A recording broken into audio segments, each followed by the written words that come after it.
Bonsoir à tous. Alors, on va commencer sans plus attendre. Je vais vous partager mon écran. Voilà. Donc, bonsoir à tous. Donc, pour ceux qui ne me connaissent pas, je m'appelle Arnaud Petitjean. Je vais me présenter un petit peu plus dans les slides qui vont suivre. Donc, on va parler de PowerShell Universal. Merci de m'avoir fait honneur de votre présence. Voilà. Le thème de ce soir sera principalement axé sur la partie création d'applications web, mais on verra rapidement les autres fonctionnalités. Alors, pour ce qui me concerne, je suis consultant et formateur PowerShell depuis 2007.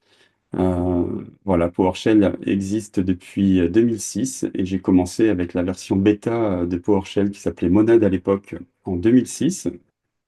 Donc moi, je suis ce qu'on appelle un informaticien feignant, et c'est la raison pour laquelle je fais du scripting et encore plus du PowerShell, parce que à l'époque, quand PowerShell n'existait pas, eh bien, il fallait se débrouiller pour automatiser déjà nos tâches d'administration. Enfin, quand on est un petit peu malin et qu'on n'a pas envie de, comme moi, de cliquer et à la souris comme un fou, parce que bon, Windows nous a habitués à ça. Très tôt, je me suis mis à l'automatisation. Quand j'ai découvert PowerShell, eh bien, c'était la révolution. Euh, donc, tout devenait possible. Et voilà, donc j'ai 25 ans d'expérience dans l'IT. J'ai écrit de nombreux ouvrages. Je vous montrerai, je peux vous montrer tout de suite. Voilà, une petite photo qui résume un petit peu tous les livres que j'ai écrits ou co-écrits. Euh, voilà, mon premier livre est sorti en 2008 et puis mon dernier est sorti il y a 3 ans. Voilà, et puis j'ai été traduit en espagnol. J'ai aussi écrit en anglais plusieurs livres collectifs. Euh, voilà, donc je suis édité principalement aux éditions ENI. Je suis aussi conférencier temps perdu, j'essaye d'intervenir chaque fois que j'en ai l'occasion aux conférences, aux PowerShell conférences Europe. La prochaine se tiendra en Suède au mois de juin. Et voilà, c'est pas plus tard que dimanche, j'ai envoyé ma candidature pour animer quelques sessions. La dernière à laquelle j'ai participé, c'était PowerShell conférence de Prague. Et puis précédemment en Allemagne, à Francfort et d'autres. Voilà. J'ai été reconnu MVP par Microsoft en 2008. Alors MVP, ce n'est pas une certification, c'est une reconnaissance de la part de Microsoft qui signifie Most Valuable Professional. Donc Microsoft délivre cette reconnaissance aux personnes qu'il considère influents dans le domaine. Donc moi, c'est PowerShell parce que en fin 2006, dès que PowerShell est sorti, j'ai fondé la communauté PowerShell francophone, donc le forum que vous connaissez tous pour la plupart, donc PowerShellScripting.com. Et puis, il y a 4 ans de ça, j'ai décidé de quitter mon travail d'ingénieur système pour fonder ma propre entreprise et vivre de ma passion qui est le PowerShell, donc vous le savez, et j'ai créé la société Start Scripting. Donc pour ceux qui maîtrisent PowerShell, ils auront vu le petit jeu de mots au niveau du nom de la société, verbe-nom. Voilà, donc moi j'ai été ingénieur système pendant toute ma carrière. Maintenant je suis à mon compte et ma société, eh bien, je vais vous la présenter rapidement. Alors, Star Scripting, eh bien, c'est une société avant tout qui fait de la formation, enfin avant tout, non, pas tout à fait, parce qu'elle fait en 50% de mon temps est consacré à la formation PowerShell. Donc j'ai des formations en présentiel, à distance, et j'ai même une formation hybride, c'est-à-dire des vidéos de formation associées à des cours en distanciel. Je fais également du conseil auprès d'entreprises. Souvent, on m'appelle pour faire de l'audit de code ou optimiser des processus déjà en place, ou alors pour faire du développement, pour créer des scripts ou reprendre des scripts qui ont pu être faits par d'autres et les améliorer. Et puis, j'ai la dernière activité de ma société, c'est la revente de logiciels. Et en particulier, j'en revends qu'un seul, puisque je suis distributeur exclusif de PowerShell Universal. Donc, le produit dont on va parler ce soir. Mais c'est pas une présentation commerciale que je vous fais, c'est plutôt une présentation technique, parce que moi, je suis convaincu de ce produit. Et comme je fais du PowerShell depuis maintenant plus de 18 ans, parce que PowerShell a fêté ses 18 ans, eh bien, je peux vous dire que PowerShell Universal, c'est un produit qui est assez incroyable, qui va vous permettre de faire beaucoup plus que ce que vous avez l'habitude de faire aujourd'hui. Alors, euh, vous avez un petit lien ici qui vous amènera sur mon site. Ah bah oui, mais vous ne le verrez pas. Alors, je vais partager. euh, voilà. Donc voilà, donc ça vous amène sur ma page PowerShell Universal. Pourquoi je vous y amène? C'est parce que vous pouvez avoir accès directement au lien de téléchargement de PowerShell Universal, ainsi que au lien qui vous permettra d'obtenir une clé de licence. Si des fois j'oublie de vous l'envoyer, non mais j'ai prévu de le faire, j'oublierai pas. Mais si des fois elle expire, bah, vous pouvez me contacter et puis je vous en enverrai une nouvelle ou vous faites à partir de ce formulaire-là. Alors, sur ce site, bon, qui est mon site d'entreprise, eh bien, vous retrouverez également bah, la partie formation si si vous cherchez une formation PowerShell. Alors, je vais revenir sur ma présentation. Voilà. Alors, je regarde s'il y a des questions, des réponses, voir si tout se passe bien pour l'instant. Ok, ça a l'air de bien se passer. Impeccable. Alors,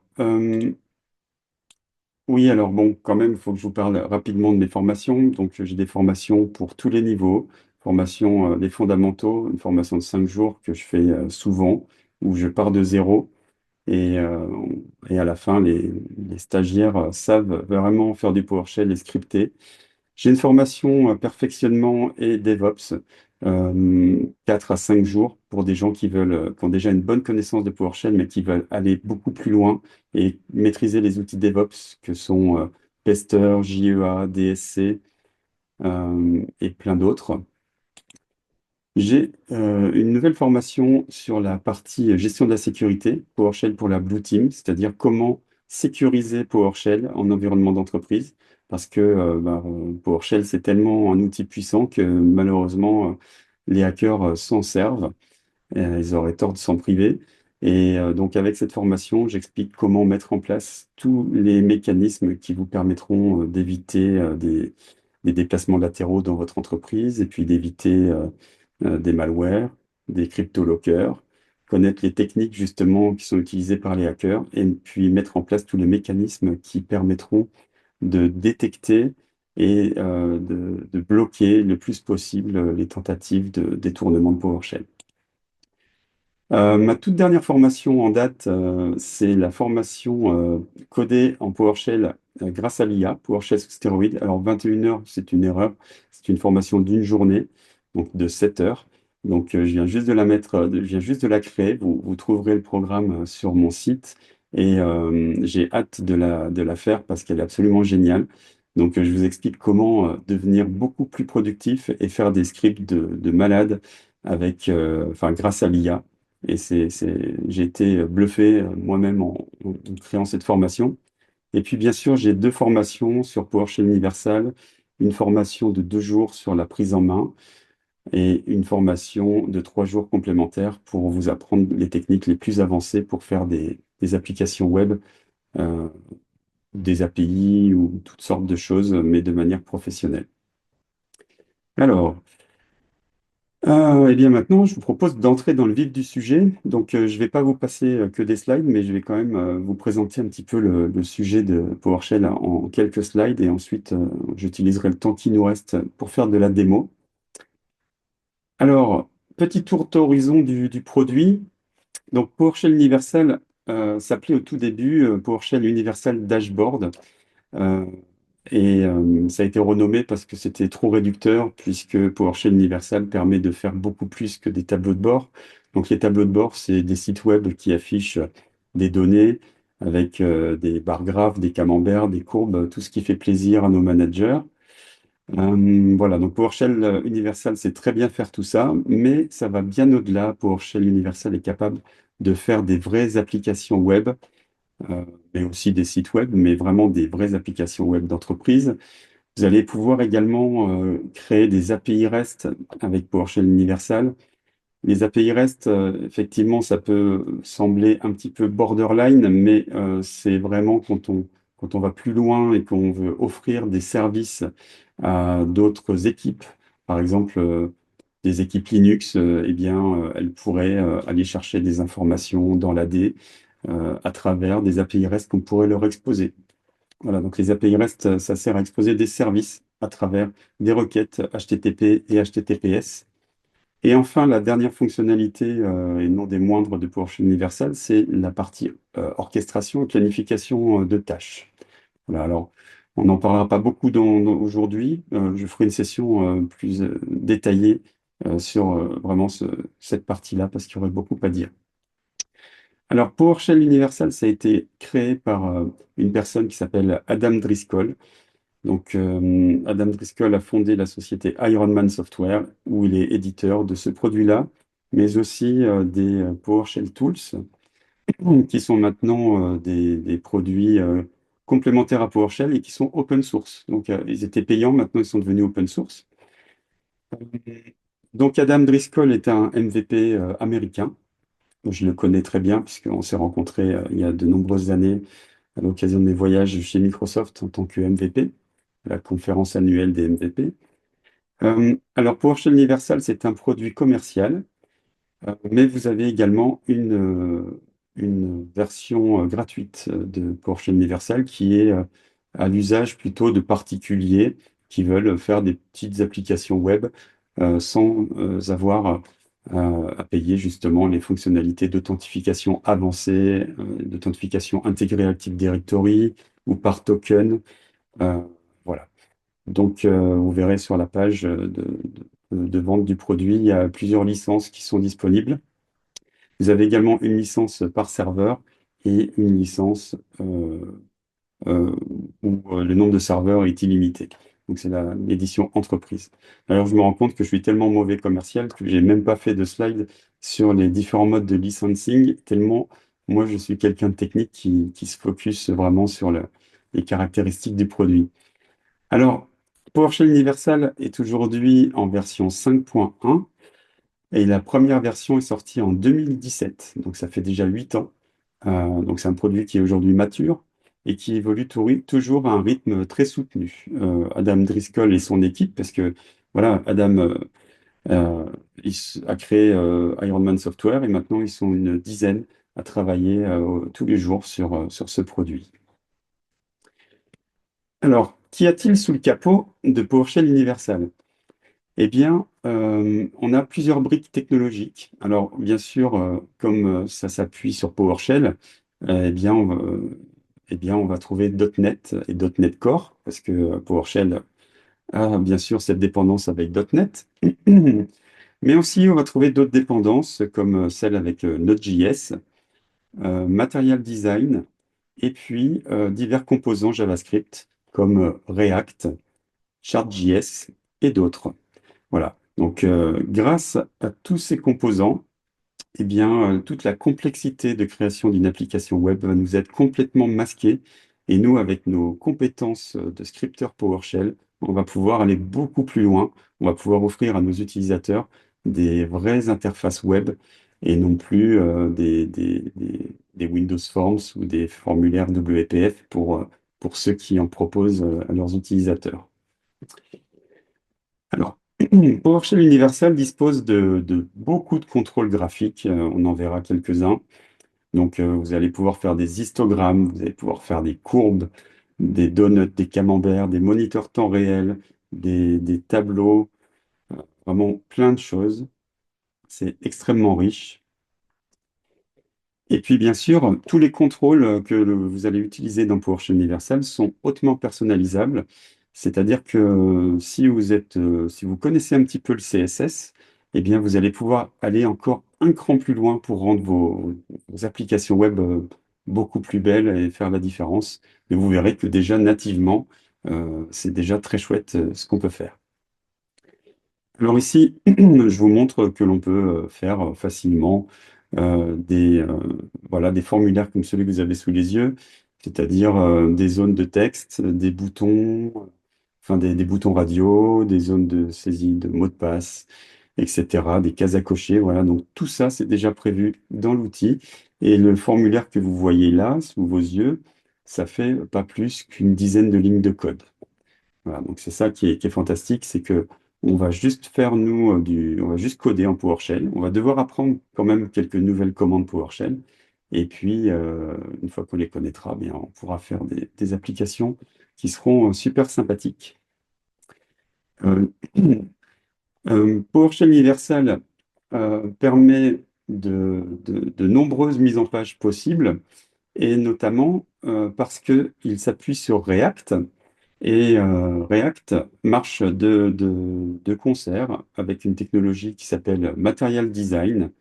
Et Material Design, c'est une technologie de Google qui permet de placer les choses sur un écran. Et puis, en plus de Material Design, eh bien, vous trouvez un autre framework web qui, lui, a toute la richesse des composants graphiques visuels qui s'appelle Material UI. Tout ça, ce sont des composants open source. Et vous avez en plus la possibilité d'intégrer des beaux graphiques avec une librairie qui s'appelle Chart.js, qui est très bien connue des développeurs web. Et c'est également une librairie open source. Et donc, PowerShell Universal va vous permettre d'assembler toutes ces technologies euh, au sein de vos applications web. Et c'est assez magique. Alors, je ne vais pas en dire plus, je vous laisserai lire les slides. Je vais simplement vous montrer le site mui.com qui est un petit peu la vitrine technologique de ce qu'on peut faire avec ce framework. Et je vais vous montrer que ce que vous allez voir, eh bien, on va pouvoir le faire nous aussi avec PowerShell Universal. Alors, vous partager, je vais vous partager. Bah, soyons fous, hein, je partage mon bureau en entier, comme ça, euh, ça m'évitera de jongler dans les fenêtres. Alors, j'espère que tout va toujours bien. Oui, laissez-moi un petit mot dans les questions-réponses, juste pour me dire si jusque-là tout va bien. Alors, ok, merci Alexandre. Ok, super. Alors, n'hésitez pas à poser des questions au fur et à mesure qu'elles vous viennent. Je vais pas forcément y répondre tout de suite parce que j'ai pas les yeux sur les questions-réponses, mais je prendrai 10 minutes à la fin pour répondre à toutes vos questions. Ok, parfait. Ça a l'air bien pour tout le monde. Alors, on a le store emui.com parce que bien sûr, comme tout projet open source, vous avez aussi des stores qui permettent d'aller plus loin que les simples produits open source, mais c'est pas important. Ce qu'on va faire, c'est que je vais vous montrer ce qu'on peut vraiment faire avec le framework Material UI. Et ce que vous voyez déjà sous les yeux, eh bien, c'est déjà du Material UI. Ici, on est sur un site de démo. Donc, vous voyez, on a des champs, un champ de saisie pour l'adresse et l'adresse mail et le password. C'est purement de la démo, ce que vous voyez. Donc, ce tableau de bord, c'est du Material UI. Et vous voyez, donc c'est joli, hein. Quand on passe la souris, c'est animé, c'est moderne. Vous voyez, si on a des cartes qui représentent bon, bah, des données, hein, des données en couleur. Quand on passe la souris dessus, on a même les valeurs. Vous voyez, ici, on a un joli tableau bien mis en forme. Ici aussi, un autre tableau avec des onglets multiples. Ici, vous voyez, on a même ces trois petits points. Donc, tous ces menus, vraiment tous les composants que vous voyez, on va y avoir accès, nous aussi, avec PowerShell Universal. Et dans la partie gauche, vous voyez, on a même la possibilité d'avoir des menus. Alors, ici, ce modèle, il est vraiment très beau, hein, il est vraiment magnifique. Nous, si on veut faire la même chose, il va falloir passer un petit peu de temps à faire du CSS, je ne vous le cache pas. Mais quand même, globalement, vous allez voir, que ce qu'on peut faire. C'est vraiment pas mal, même sans faire de CSS. Voilà. Donc ça, c'est vraiment les composants de démo euh, de Material UI. Alors, je vais revenir sur la présentation et puis je vais rapidement aller voir le site Chart.js parce que Chart.js, c'est aussi le composant graphique sur lequel s'appuie PowerShell Universal pour rendre enfin, faire du rendu graphique de données. Donc, vous voyez, on a énormément de possibilités pour faire des courbes dans tous les sens, des segments. Moi, ce que j'aime bien, c'est ouais, les donuts, c'est joli, mais c'est surtout, voilà, c'est les radars et les, voilà, ça me plaît bien. Vous voyez, en plus, ça bouge, c'est dynamique. Voilà, donc tout ça, on peut utiliser ces composants. Ce sont des composants gratuits qui sont fournis par Chart.js. Donc, je vous laisserai explorer. C'est extrêmement vaste, tout ce que l'on peut faire avec Chart.js. Alors, la création de menus, bon, j'en ai parlé, je vais pas je vais pas en dire plus. Vous voyez, donc on peut très facilement intégrer des menus dans nos applications web. PowerShell Universal est capable de faire des API REST. Voilà. Donc les API REST, c'est comme je disais, c'est exposer des données de manière structurée à travers le web, à travers des requêtes HTTP ou HTTPS. Donc en général, quand vous allez interroger un service, imaginez que vous vouliez récupérer la météo de votre ville. Bien, dans l'URL, vous taperiez, supposons que Météo France fournisse une API REST, météo.fr slash euh, Bordeaux, si vous habitez Bordeaux, et puis vous récupérez du JSON et ce JSON, eh bien, il est automatiquement reconverti en objet. Et c'est ça la magie des API et la magie de PowerShell Universal, c'est parce qu'il fait cette conversion de JSON en objet de manière complètement automatique. Et l'avantage également de PowerShell Universal, c'est que la création d'une API, ça se fait vraiment en deux clics et on peut activer l'authentification soit par jeton JWT, donc les JSON Web Tokens, ça peut être de l'authentification intégrée à Active Directory, ADFS, euh, OAuth, SAML. Voilà, il y a vraiment plein de protocoles qui sont supportés. Euh, Vous avez également dans PowerShell Universal une galerie, un petit peu comme la PowerShell Gallery. Je ne sais pas si vous connaissez, si vous faites du PowerShell, la PowerShell Gallery, c'est une repository de modules où n'importe qui peut partager du code, partager ses créations. Eh bien, PowerShell Universal a également cette notion de galerie pour que vous puissiez créer des applications web ou des API, non pas from scratch, mais avec déjà des modèles. Voilà, donc je vous ai mis également le lien. Euh, et puis, ben, bien sûr, je vous enverrai les slides aussi à la fin de cette présentation.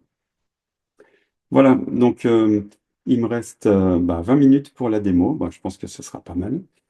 Alors, euh, je vais voir juste rapidement les questions-réponses. Oui, vous aurez les liens, pas de souci.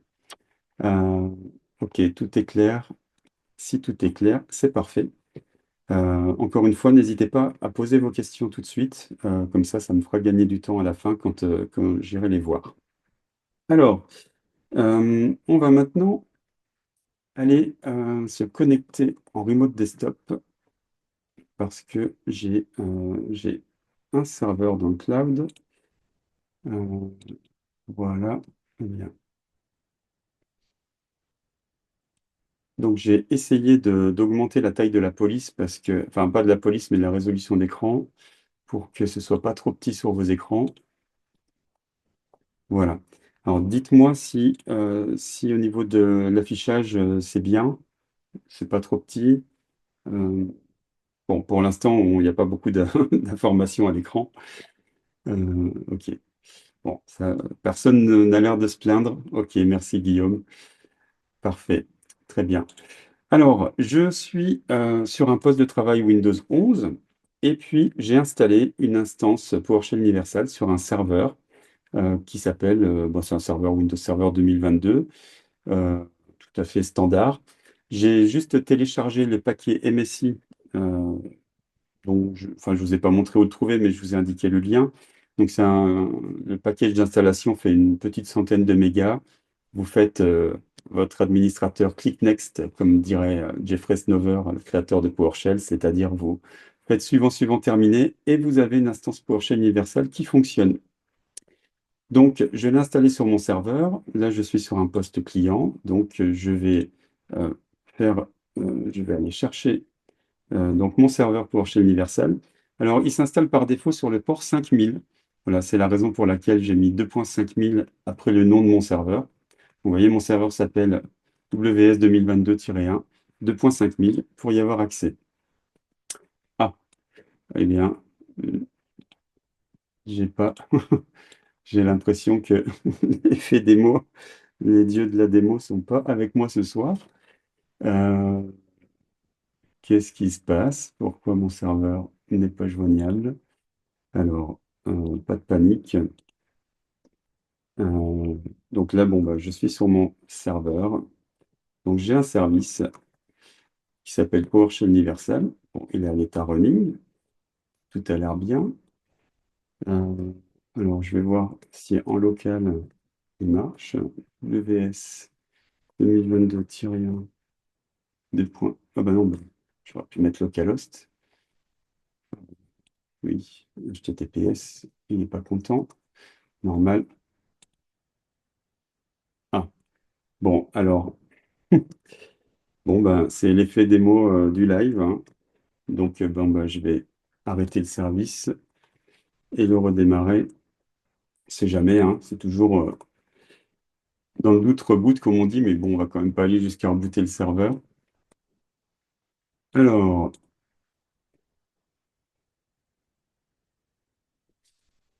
ah, voilà, bon, ça a l'air mieux. Ça a l'air mieux. Ça répond. Voilà, ça marche. Alors, je vais retourner sur mon poste de travail.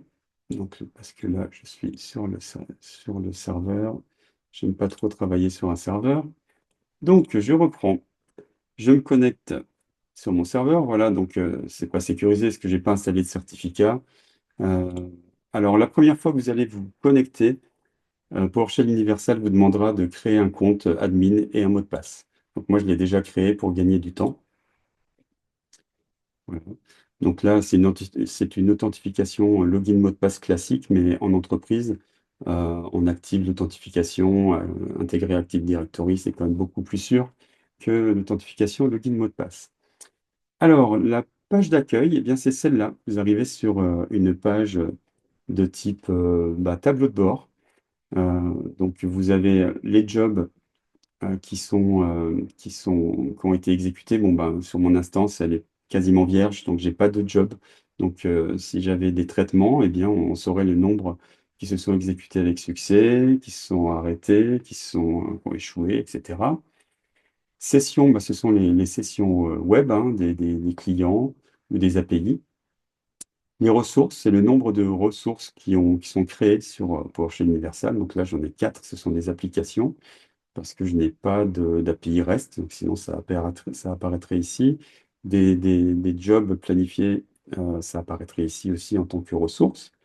Et puis dans la partie S-check, eh bien, c'est les checks de santé. Donc il nous dit qu'il y a des choses qu'on pourrait améliorer sur notre serveur pour améliorer donc, le bon fonctionnement de la machine.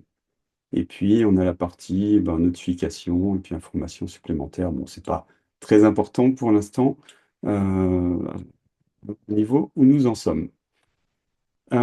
Alors ici, ben, vous voyez ici, licensed, je suis sur une version avec licence.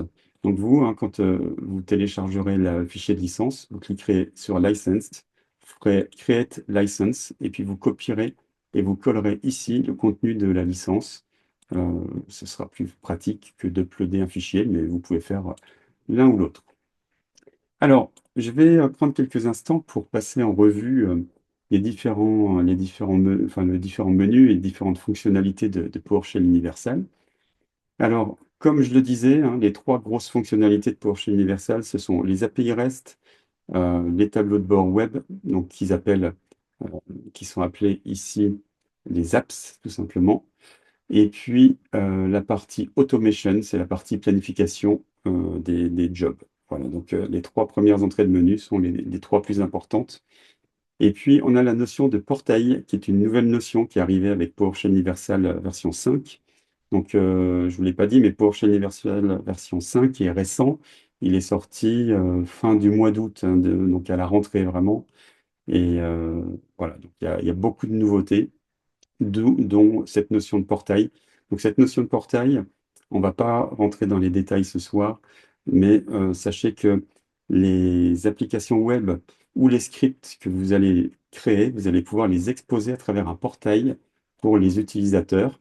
Et on a une notion de rôle airback qu'on n'aura pas non plus le temps de détailler, malheureusement, qui permet de dire ce script ou cette application web ou cette API, je donne accès que aux gens qui ont le rôle user ou le rôle que je choisis. Voilà. Donc c'est très flexible, on peut donner des rôles de manière très granulaire. Alors dans la partie API, donc les API REST sont appelés des endpoints. Donc ici, je n'en ai pas. Euh, Et si je voulais en créer une, eh bien, j'irai cliquer ici sur Create Endpoint. Mais je vois l'heure qui tourne et je ne pense pas qu'on aura le temps de jouer ce soir avec les API REST. Mais je pense que c'est pas plus mal parce que vous n'êtes pas une majorité intéressée par les API REST. Alors, ce qu'il faut savoir quand même, c'est que ce qui est génial avec les API REST, c'est que la documentation va se générer automatiquement à partir de vos API. C'est la magie de Swagger avec le protocole OpenAPI. Alors, dans la partie automation, c'est ici que vous allez pouvoir planifier des jobs. Enfin, en réalité, on planifie des scripts et lorsque les scripts s'exécutent, ils deviennent des jobs. Et puis, le job, il peut être réussi, il peut être échoué, il peut être dans différents états.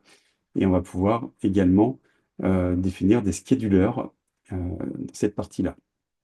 Alors, si je voulais définir, si je voulais planifier un script, alors j'en ai pas sous le coude.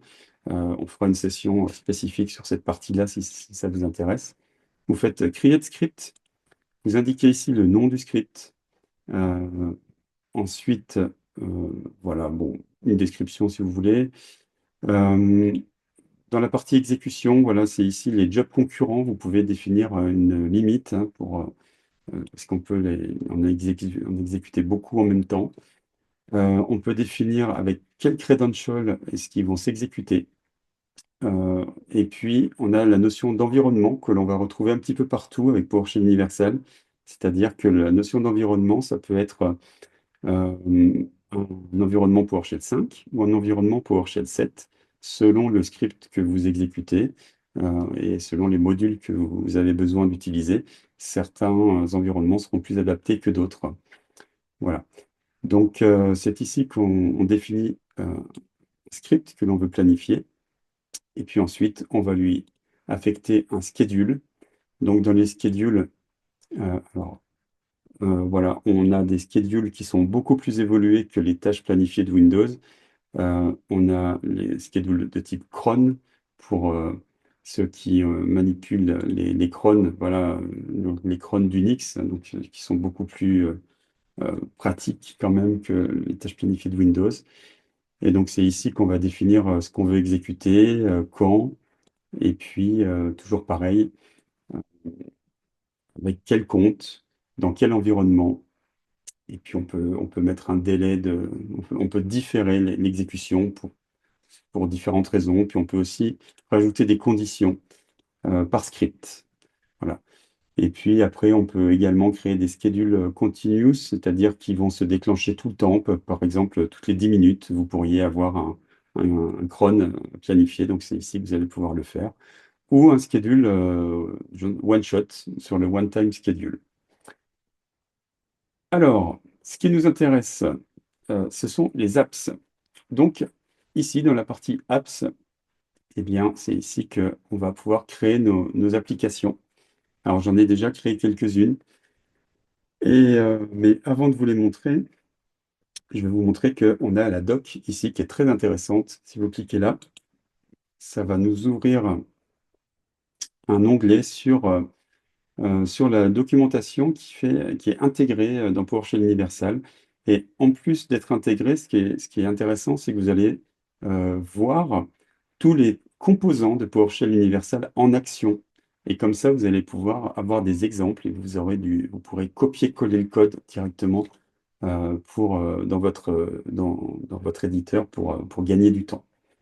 Et donc, tous les composants sont regroupés par thème. Vous voyez ici, on a les composants de saisie en entrée, les composants d'affichage de la donnée, les composants qui vont permettre de faire un retour d'affichage, les différentes surfaces.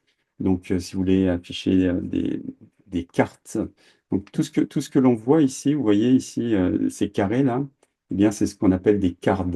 Voilà, donc les cartes, elles ont la possibilité d'être mise un petit peu en relief. Vous voyez, c'est un petit peu comme c'est un petit peu surélevé. Il y a cette notion de relief qui est présente et on peut le paramétrer. Euh, voilà, on a plein de surfaces. On a des, euh, des menus qu'on va pouvoir créer si on va sur menu. Euh, alors bon, ici, c'est pas très impressionnant. Ce qui est plus intéressant pour vous, peut-être, c'est d'aller voir les différents inputs, c'est-à-dire les types de boutons. Donc, vous voyez, par exemple, vous voulez créer un bouton.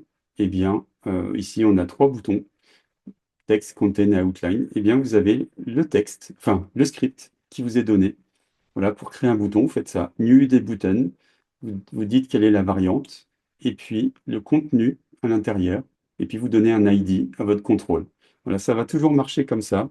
On va donner des ID à tous nos contrôles, et chaque contrôle, eh bien, on va trouver une commande PowerShell associée.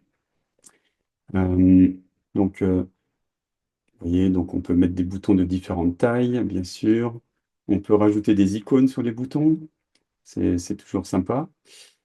Et puis, on peut également ajouter vous voyez, des loaders comme ça pour faire patienter l'utilisateur quand vous avez des traitements qui sont un petit peu longs. Euh, On a les composants de type checkbox, bien sûr, qui sont présents. Euh, Si vous avez besoin de faire saisir une date à un utilisateur, bien, vous avez le composant date picker, voilà, qui est très pratique. Voilà, vous choisissez l'année, le mois. Enfin, on a la même chose pour l'heure. Euh, voilà. On peut intégrer des éditeurs. Je ne sais pas si vous voulez intégrer un éditeur de texte à l'intérieur d'une page web, eh bien, on pouvait le faire. Vous voyez, ici, je suis dans un éditeur. Je peux insérer une liste, du code, une image. On peut créer des boutons d'action flottants. Vous voyez, donc ce petit bouton-là, on peut le positionner. Et vous voyez, quand je clique dessus, vous avez vu ici, hop, il y a ce qu'on appelle un toast qui est apparu. Et donc, vous voyez, pour faire ça, c'est pas plus que trois lignes de code. New UD Floating Action Button. Vous lui donnez une icône pour être plus sympathique. Et puis, on ajoute un petit événement, onClick, pour dire quel code PowerShell on va exécuter lorsqu'on va cliquer sur le bouton. Et alors ici, on va appeler juste la commande show UD Toast, et puis on va afficher le message Hello. Et puis, on donne un ID à notre contrôle. Voilà. On peut changer la taille du bouton, la position. Voilà. Rien de très impressionnant, mais bon, c'est pour vous montrer que avec, vous voyez, deux lignes de PowerShell, on fait déjà des choses intéressantes. On peut créer donc des formulaires graphiques. Euh, alors, vous voyez, ici, j'ai un petit formulaire avec un champ de saisie. Et quand je clique sur le bouton Submit, ben, ça va afficher un toast, vous voyez, Show UD Toast. Vous voyez, et ça reprend donc ce que j'ai saisi dans le champ. Et donc, pour faire ça, c'est relativement simple. Donc, vous avez un, la commande New UD-Form à utiliser pour définir votre formulaire. À l'intérieur, vous définissez vos différentes zones de saisie. Donc, ça peut être textbox, ça peut être des boutons radio, ça peut être une liste déroulante, ça peut être plein de choses. Et puis, lorsque vous allez cliquer sur le bouton Submit, ça va peupler une variable automatique qui s'appelle Event Data. Et cette variable automatique va contenir chaque valeur de toute votre interface graphique. et comme ça, vous allez pouvoir faire différentes actions. Alors bien sûr, quand on a du code qui commence à être long, on va pas mettre juste une commande ici, enfin, ou un gros pavé de commande, mais on va plutôt structurer notre code sous forme de fonction. Donc, c'est bien sûr supporté dans le produit. Ici, cet exemple vous montre qu'on peut mettre de la validation sur un champ de saisie. Et c'est une validation qui est faite non pas côté serveur, mais côté client. Vous voyez, donc par exemple ici, si je ne saisis pas Bob, euh, eh bien au moment où je fais Submit, ah, euh, ah oui, non, je peux saisir tout sauf Bob. Donc, si je saisis Toto, vous voyez, dès que je tape Bob, eh bien, ça réfléchit pas, hein, c'est instantané. Bob n'est pas permis.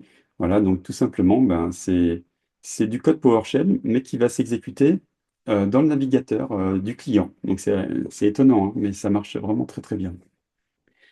Euh, voilà, donc bon, on va pas passer tous les composants en revue parce que sinon, je vais pas avoir le temps de vous montrer les démos. Voilà, donc en tout cas, sachez que quand vous installez votre instance PowerShell Universal, pensez à aller voir cet onglet Docs dans la partie Apps parce que c'est vraiment ce qui va vous permettre de gagner du temps, de comprendre comment les choses fonctionnent. Et puis ensuite, vous allez pouvoir copier-coller. Vous voyez ici, vous avez le bouton copie.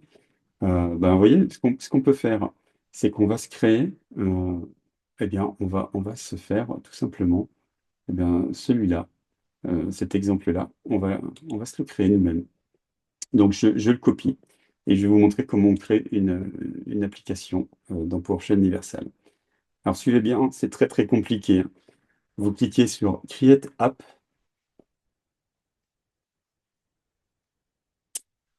Ah, les dieux de la démo ne sont pas avec moi ce soir? Toujours pas? Alors, on va rafraîchir la page. Voilà, Create App. Alors, ça me fait jamais ça, hein, mais c'est vraiment parce que je suis en démo. Alors, on donne un nom à notre application. Eh bien, on va l'appeler démo PSU, une URL, donc démo PSU, donc c'est ce que vous taperez dans le navigateur pour accéder à votre application. Une description, bon, c'est pas nécessaire.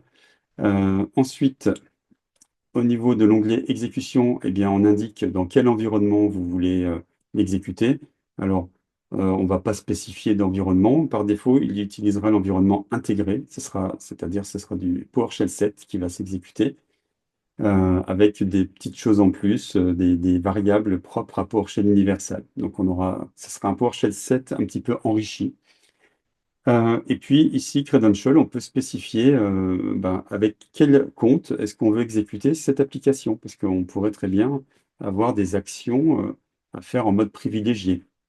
Voilà. Et puis dans la partie Security, eh bien, si j'active l'authentification, je vais pouvoir indiquer ici le rôle euh, pour qui cette application sera accessible. Euh, voilà, donc bon, pour faire simple, je vais désactiver l'authentification parce que sinon, on n'aura pas le temps de voir l'application marcher. Alors voilà, donc là, mon application, elle est créée, vous voyez, elle est là, elle est à l'état stoppé et je peux la démarrer. Et j'ai ma première application qui est là, elle est à l'état running. Et si je clique sur View App, eh bien, elle apparaît, vous voyez, donc Hello World. Et puis j'ai une barre ici, une barre d'application, une app bar. Donc je peux choisir, pas grand-chose, mais quand même, je peux choisir le thème clair ou thème sombre. Et puis ici, on voit que je suis connecté en admin parce que cette notion de rôle, hein, elle est présente, hein, c'est un produit d'entreprise, donc on a cette notion de rôle qui nous suit partout. Mais là, j'ai dit que c'était une application qui était accessible à tout le monde. Donc là, je suis logué en tant qu'admin et je l'utilise. Voilà. Donc, on va aller voir le code de cette application. Alors, tout simplement, on peut l'éditer ici.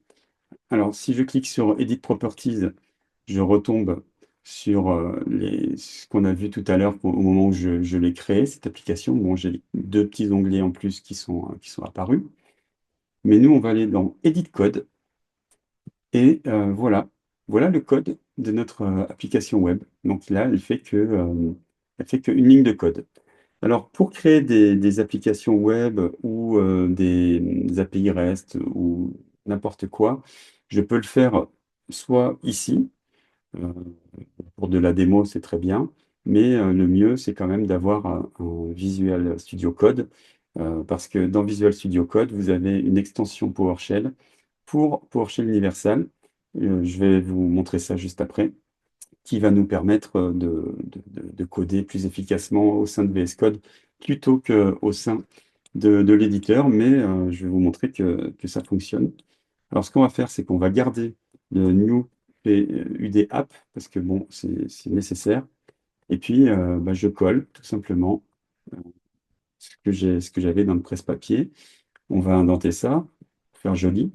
Donc, on va créer un formulaire web avec juste une textbox. Euh, et puis, quand je vais cliquer sur le bouton Submit, ça va afficher un toast avec le contenu de ma textbox. Alors, je clique sur Save. Je n'ai pas besoin d'arrêter de redémarrer l'application. C'est automatique. PowerShell Universal détecte le changement. Et vous voyez, je bascule d'onglet et l'application, elle est déjà disponible. La page a été rechargée. Eh bien, ben, si je dis, voilà, ben, Arnaud Petitjean, Submit. Alors regardez bien, le toast va être furtif, mais il va bien apparaître. Vous voyez, voilà, il est là et il disparaît. Donc, vous voyez, c'est très compliqué de créer des applications web. Alors, ce qu'on va faire maintenant, je vois que le temps passe vite. Je vais démarrer mon Visual Studio Code et je vais vous montrer comment je vais pouvoir me connecter à mon instance PowerShell Universal. Alors, j'ai installé dans les extensions l'extension PowerShell Universal. Et du coup, j'ai un nouveau menu qui est apparu dans la barre sur ma gauche. Vous voyez, PowerShell Universal. Alors, j'ai déjà créé une connexion. Euh, j'ai créé un token d'authentification et j'ai configuré l'extension PowerShell Universal pour euh, que la connexion soit possible. Donc, si je clique sur Refresh, ça rafraîchit la connexion. Et ici, dans Apps, je trouve mes différentes applications. Et Démo PSU, ben, c'est l'application qu'on a éditée juste à l'instant. Si je clique là, vous voyez, elle apparaît ici et je peux la modifier euh, et puis instantanément, dès que je vais sauvegarder, eh bien, elle sera mise à jour de l'autre côté. Donc là, vous voyez, si par exemple, bon, je fais une modification basique, mais c'est juste pour vous montrer, je sauvegarde, j'ai fait CTRL S et si je retourne ici, vous voyez, bah, ça a déjà rechargé Surname. Et vous voyez, c'est vraiment très très rapide. Alors bon, là, pour voir apparaître, il faut que je rafraîchisse ma page. Alors, je vais vous montrer d'autres applications que j'ai créées pour vous montrer de quoi il en retourne. Alors ici, c'est un petit moniteur d'information système. Alors, donc, vous avez ici trois cartes. Ah oui, alors ce que je ne vous ai pas dit, c'est que PowerShell Universal, comme il s'appuie sur le framework React, eh bien, c'est un framework web qui est web responsive. Web responsive, ça veut dire que les applications que vous allez créer vont s'adapter automatiquement à la résolution de votre périphérique. Si c'est un ordinateur, ben, vous aurez plus de place pour afficher les composants. Si c'est une tablette, eh bien, ça va s'adapter. Et si c'est sur smartphone, ça va s'adapter aussi. Donc, vous voyez ici, ben, j'ai trois cartes. Vous voyez, trois composants card. Une carte qui affiche des informations hardware, une qui affiche un moniteur temps réel, qui est la charge CPU qui rafraîchit toutes les 2 ou 3 secondes C'est la charge de mon serveur. Bon, il fait pas grand-chose. Et puis ça, bah, c'est le top 5 des processus les plus consommateurs de temps CPU. Et c'est pareil, c'est rafraîchi en temps réel. Alors, enfin, en temps réel, moyennant quelques secondes quand même. Mais c'est complètement dynamique, les informations que vous voyez là. Alors, je vais vous montrer le code de cette application. Donc, 6info. Hop. Alors, je vais fermer ici. Eh bien, euh, ça fait, vous voyez, très exactement 33 lignes de code. C'est quand même pas énorme. Alors, on retrouve le New UD App pour dire c'est une application. Ici, eh bien, je récupère la commande, le résultat de la commande get computer info dans une variable. Et comme ça, je vais pouvoir aller récupérer les différentes informations système qui vont alimenter ma première carte, dont j'ai donné l'ID tout simplement liste 1, mais c'est pas un super nom d'ID.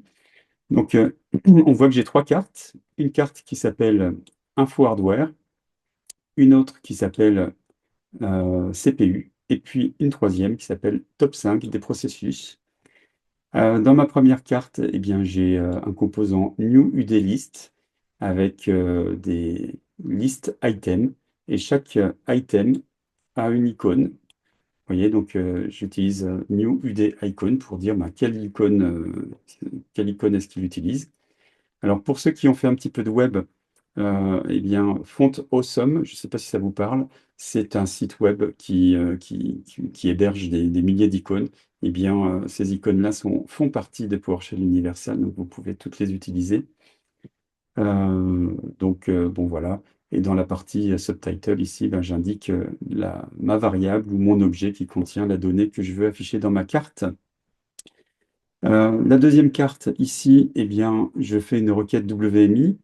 Euh, et puis, je vais venir rafraîchir, enfin, je vais venir afficher la valeur de ma charge CPU dans un composant New UD typographie qui sert à afficher tout simplement du texte. Et puis, je dis que c'est un composant dynamique parce que j'ai mis ces deux lignes de code dans un New UD dynamique et j'ai dit qu'il est auto-rafraîchissant et qu'il doit se rafraîchir toutes les 5 secondes. Et puis, j'ai fait la même chose pour la troisième carte qui, elle, fait tout simplement un get process qui récupère donc tous les process les plus consommateurs de CPU parce que je les trie par CPU et je récupère les 5 premiers et je ne récupère que les deux propriétés name et CPU. Donc, voilà ce premier dashboard, enfin ce deuxième plus exactement. Je vais vous montrer maintenant le troisième, qui est le Hacker Style Dashboard. Moi, je l'aime bien celui-là. Voilà, j'aime bien parce il a des données qui se rafraîchissent en temps réel. Donc, c'est assez joli. Ça plaît bien. Ça plaît surtout beaucoup aux managers. Euh, voilà, donc vous voyez ici, j'affiche l'utilisation du CPU en temps réel. Et puis ici, c'est les octets qui sont envoyés sur le réseau et les octets qui sont reçus sur le réseau. Et puis si j'active un thème sombre, le thème sombre, c'est un petit peu plus sympa. Ça fait vraiment un petit peu plus hacker. Euh, voilà. Bon, bah là, le CPU, il est à 100%. Non, pas complètement. Ça se rafraîchit. Bon, ici, j'ai choisi un taux de rafraîchissement de 5 secondes pour le CPU et un petit peu plus pour la partie réseau. Alors, je vois qu'il est déjà 20 heures et j'ai pas terminé tout ce que j'avais prévu de vous montrer. J'avais prévu de faire avec vous une application qui permet de générer des QR codes. Mais bon, je vois qu'on n'aura pas le temps, mais peut-être que je referai une session plutôt de type atelier et en passant un petit peu plus sur le blabla que je vous ai montré au début. Alors, c'est pas grave, je vous montre l'application en action. Et vous allez voir que c'est très facile à faire. Donc, bon, bah là, je suis en thème sombre. Ouais, c'est très bien le thème sombre. Ça fait un peu, ça fait plus dans la tendance. Alors, ben, regardez ce que je vais faire. Donc, bon, bah, ici, j'ai un QR code parce que c'était un QR code de test, parce qu'il est déjà là, mais on va en créer un nouveau. Donc, ici, j'indique une URL, par exemple, https un site startscripting.io au hasard. Et regardez bien ce qui va se passer quand je vais cliquer sur Submit. Ça va générer une image et ça va rafraîchir le QR code qui est ici. Hop, et en plus, ça va afficher un toast très rapidement. Et là, si vous prenez votre téléphone et que vous scannez le QR code, comme ce que je suis en train de faire, eh bien, vous allez voir qu'il vous affiche startscripting.io. Si vous cliquez dessus, eh bien, il vous amène sur l'URL que je viens de créer. Voilà. Et faire ça, je vous assure que ça m'a pris 10 minutes. Et je vais vous montrer le code. Vous allez voir, c'est vraiment pas sorcier. Bon, alors, moi, j'ai un petit peu l'habitude, mais c'est vraiment pas difficile. Alors, on va aller voir le code plutôt dans VS Code. Alors, QR Code Generator. Hop. Vous voyez, regardez, je vous mens pas, ça fait 20 lignes. Alors, on a toujours notre composant New UD App. Donc, New UD typographie pour donner un titre à notre page. Donc, c'est ce qu'on voit tout en haut, générateur de QR code. Ensuite, j'ai défini une carte, un composant carte pour que ce soit joli. Donc, si je retourne dessus, vous voyez la carte, on la voit bien là, ici. Elle est en surbrillance. Euh, Elle apparaît un petit peu mieux en thème clair, hein, on voit plus le relief, mais on voit que tout le contenu de mon application se trouve dans la carte, excepté le titre qui est ici. Ma carte, elle a un titre ici, le titre c'est QR code. Elle a une zone qui affiche une image, et puis ici, et ma carte intègre aussi euh, mon formulaire. Donc vous voyez ici, donc New ID Card, on retrouve le titre que j'ai indiqué, l'ID de ma carte. Ici, j'ai stylisé un petit peu avec un peu de CSS, mais c'est vraiment pas grand-chose. Vous voyez, with 400 pixels. Le contenu de ma carte, eh bien, j'ai dit que c'était eh bien, plusieurs composants. Donc, un new UD image pour définir une image. Donc, l'image à afficher, c'est une image qui se génère ben, dans un répertoire temporaire ici, que j'ai mis dans mon setemp.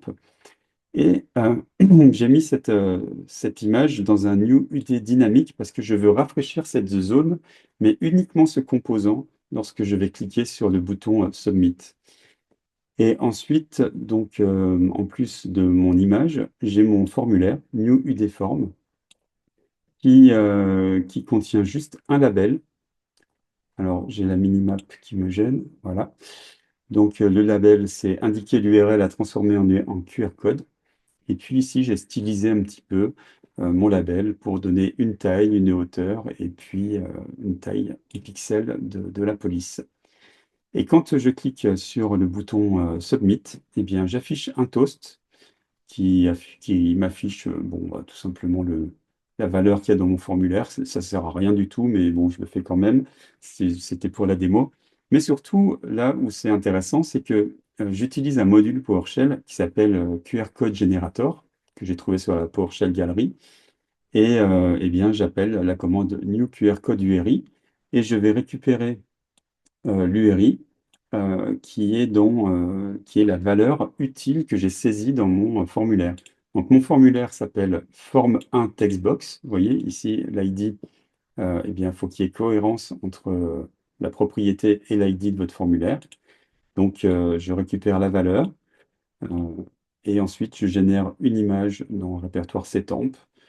Et puis, je synchronise avec la commande sync UD élément le composant dynamique ici pour dire ben, tu rafraîchis ce composant. Et comme ça, j'ai des choses qui se rafraîchissent quand j'ai envie. Voilà, tout simplement. Euh, voilà, donc j'en ai terminé pour les démos. Euh, j'aurais bien aimé faire cet exercice de la génération du QR code avec vous parce que ça aurait été intéressant et vous auriez vu comment on construit une application. mais il n'y a rien de très compliqué. Voilà, donc je vais maintenant passer à la session de questions-réponses, et puis j'espère que ça vous aura plu. Alors, donc je vais prendre les questions.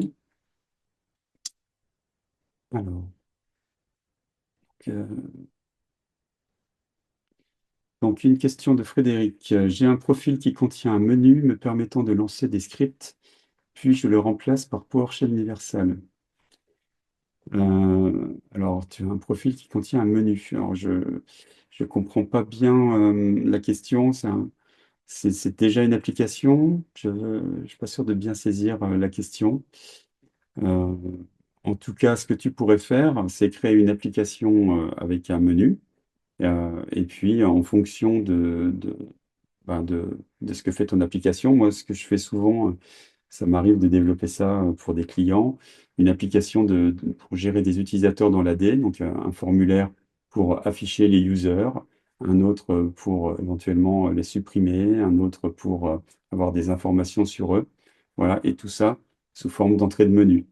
D'ailleurs, les entrées de menu que vous voyez ici dans la console PowerShell universelle, eh bien, vous pouvez faire exactement les mêmes éléments de menu, hein, puisque c'est aussi du React hein, derrière les interfaces que vous voyez. Désolé, Frédéric, si je réponds pas bien à ta question, parce que je suis pas, j'ai pas bien compris. Si tu veux la repréciser, n'hésite pas.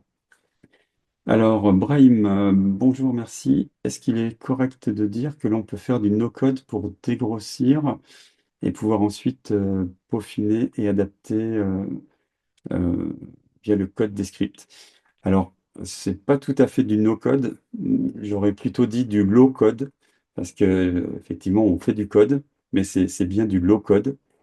Je sais que Adam Driscoll travaille sur un éditeur qui vous permettra à terme de faire du drag and drop de vos composants pour builder vos interfaces graphiques de vos applications web.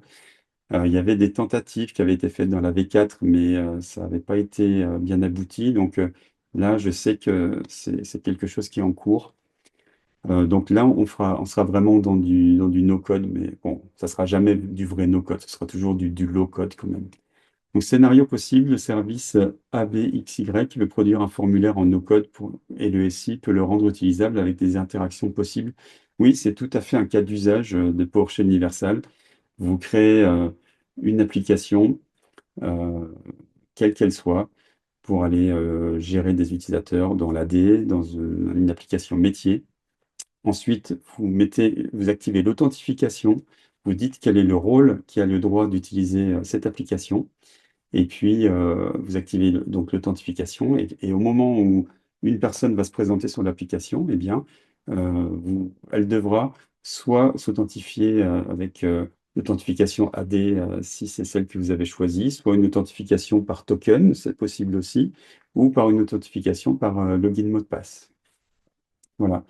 Et bien sûr, derrière, l'application, elle peut faire des choses avec des droits complètement différents de ceux de l'utilisateur qui se présente. Donc, moi, pour la petite histoire, j'ai travaillé pour le commissariat à l'énergie atomique et avant de partir, j'avais mis en place, enfin, j'avais remplacé un outil qui coûtait très cher d'IAM, hein, de gestion et de délégation des utilisateurs, que ce soit pour provisionner des utilisateurs dans l'AD, provisionner des boîtes mail, provisionner des groupes, des espaces SharePoint, enfin n'importe quoi. Eh bien, on avait délégué à travers un portail web toutes ces actions au helpdesk ou au support niveau 1 ou au support niveau 2 selon les tâches qu'ils avaient à faire. Et comme ça, nous, IT, eh bien, on gardait la main sur le code et on ne donnait pas en plus les droits d'admin, admin de domaine aux gens qui avaient ces applications. Voilà, Jean-Louis. Ce que vous avez présenté est alléchant, mais quel est en réalité l'objectif de PSU? Aide à l'administration de systèmes comme PowerShell, un développement de site web, un shell d'avenir pour embrasser toutes les applications. Peut-être tout cela est encore à préciser. Vous pouvez faire tout ce que vous voulez avec PowerShell Universal, soit des sites web, soit des applications web. Il y a vraiment aucune limite. Enfin, la limite, c'est vous, hein, c'est pas le produit. Euh, alors, Brahim, je suppose que oui, mais sur la base de l'outil, est-il possible de produire des indicateurs visuels dans le cadre d'une installation Office 365 hybride, à savoir quantifier le nombre de mails échangés, reçus? Oui, bien sûr.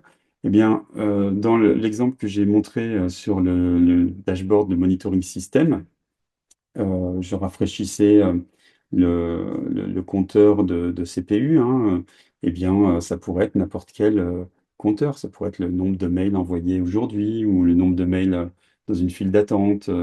Ça peut être n'importe quoi. Voilà. Quelques mots sur l'IA et PSU. Alors oui, quelques mots. Eh bien, si vous utilisez ChatGPT, eh bien, je peux vous dire qu'il est plutôt doué pour vous aider à coder en PowerShell, mais aussi en PowerShell Universal. Et notamment, si vous devez faire des feuilles de style, alors là, il est vraiment très très fort. Vous lui dites ce que vous voulez et puis il le fait.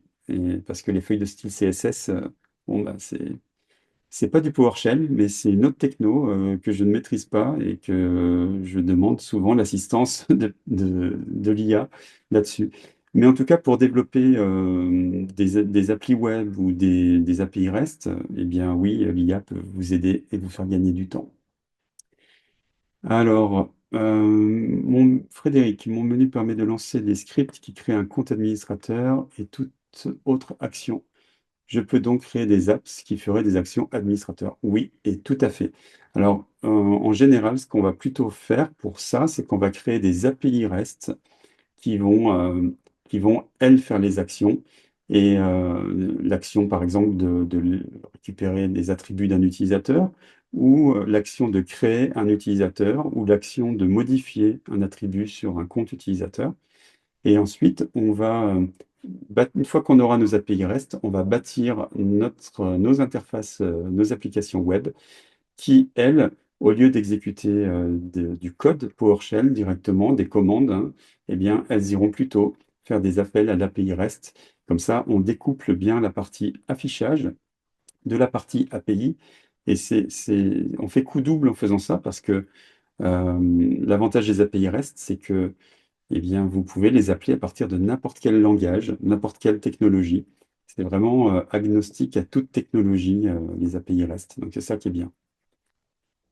Voilà, donc Stéphane, merci Arnaud pour ta présentation, très intéressant à connaître. Salut Stéphane, oui. PowerShell Universal aura-t-il pour vocation à remplacer à terme PowerShell de base? Non, clairement non, parce que PowerShell Universal a besoin de PowerShell. PowerShell Universal, c'est vraiment un produit complémentaire pour les gens qui font du PowerShell aujourd'hui, les admin système ou les développeurs système, hein, je devrais dire, parce que quand on est admin système qui faisons vraiment beaucoup de PowerShell, on pourrait dire qu'on est des développeurs PowerShell. Eh bien, pour ce type de personnes, PowerShell Universal, bah, ça vous permet de faire tout ce que vous voulez et ça démultiplie le champ des possibles. Donc voilà. Jean-Louis, j'attends avec intérêt la suite. Ben, ok, bon, ben, je suis ravi que ça vous ait plu. Euh, voilà, merci beaucoup pour votre présentation. Je vous suis depuis plusieurs années. Merci. Bon, merci Frédéric. Bon, c'était un plaisir. Voilà, donc je vous enverrai à tous ceux qui étaient connectés ce soir une licence ainsi que les slides. Et puis voilà, ben, si vous avez besoin, enfin, ça sera une licence d'évaluation 14 jours. Et puis, ben, si un jour le cœur vous dit de passer à l'action, d'acheter une licence, eh bien, pensez à Start Scripting. Le prix de la licence sera le même qu'auprès de l'éditeur, sauf que moi, je suis français et vous n'aurez pas toutes les tracasseries administratives que ça peut être de commander aux États-Unis. Et puis, si vous voulez vous former avec moi, eh bien, ça sera avec grand plaisir. N'hésitez pas à aller voir mon catalogue de formation, notamment la formation sur scripter plus efficacement avec l'IA. Celle-ci, vraiment, elle est fantastique. Eh bien, je crois qu'il n'y a plus de questions, de réponses. J'ai débordé juste de 15 minutes, donc ça va. Je suis plutôt content de moi. Bon, bah, j'espère que vous aurez bien apprécié. Et puis, une dernière question de Jean-Louis. Jean-Louis a levé la main. Non, pas de question. C'est frustrant, vous ne pouvez pas parler, hein. Eh bien, je vous souhaite une bonne soirée à tous. Et puis, je vous dis au mois de janvier, où je ferai une autre session au mois de janvier, consacrée plutôt, je pense, à la planification de scripts avec PowerShell Universal. Je vous remercie d'avoir suivi ce webinaire. Passez une bonne soirée. Au revoir.